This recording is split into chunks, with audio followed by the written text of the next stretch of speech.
أعوذ بالله من الشيطان الرجيم. بسم الله الرحمن الرحيم. الرحمن علم القرآن خلق الإنسان علمه البيان الشمس والقمر بحسبان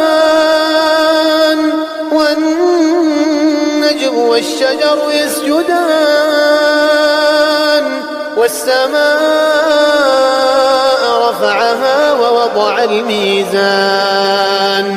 ألا تطغوا في الميزان وأقيموا الوزن بالقسط ولا تخسروا الميزان والأرض وضعها للأنام فيها فاكهة والنخل ذات الأكمام والحب ذو العصف والريحان فبأي آلاء ربكما تكذبان خلق الإنسان من صلصال كالفخار وخلق الجن من مارج من نار فبأي آلاء ربكما تكذبان رب المشرقين ورب المغربين فبأي آلاء ربكما تكذبان مرج البحرين يلتقيان بينهما برزخ لا يبغيان فبأي آلاء ربكما تكذبان يخرج منهما اللؤلؤ والمرجان فبأي آلاء ربكما تكذبان وله الجوار المنشآت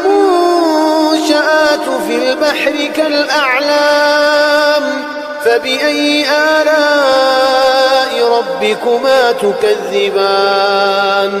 كل من عليها فان ويبقى وجه ربك ذو الجلال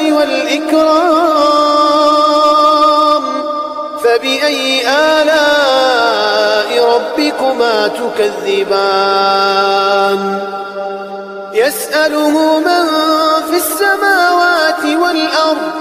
كل يوم هو في شأن فبأي آلاء ربكما تكذبان سنفرغ لكم أيها الثقلان فبأي آلاء ربكما تكذبان يا معشر الجن والإنس إن استطعتم أن تنفذوا من أقطار السماوات والأرض فانفذوا لا تنفذون إلا بسلطان فبأي آلاء ربكما تكذبان يرسل عليكما شواظ من نار ونحاس فلا تنتصران فبأي آلاء ربكما تكذبان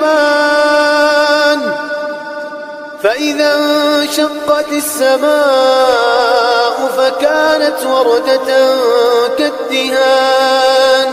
فبأي آلاء ربكما تكذبان فيومئذ لا يسأل عن ذنبه إنس ولا جان فبأي آلاء ربكما تكذبان يعرف المجرمون بسيماهم فيؤخذ بالنواصي والأقدام فبأي آلاء ربكما تكذبان هذه جهنم جهنم التي يكذب بها المجرمون يطوفون بينها وبين حميم آن فبأي آلاء ربكما تكذبان ولمن خاف مقام ربه جنتان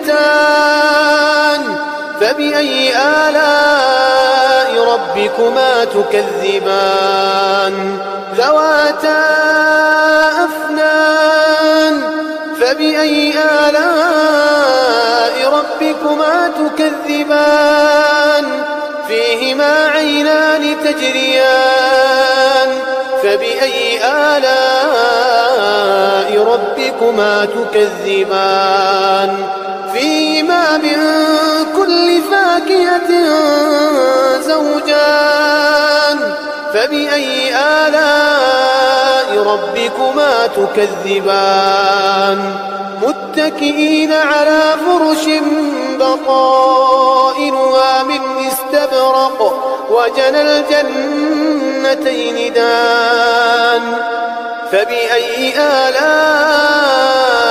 ربكما تكذبان فيهن قاصرات الطرف لم يطمثهن إنس قبلهم ولا جان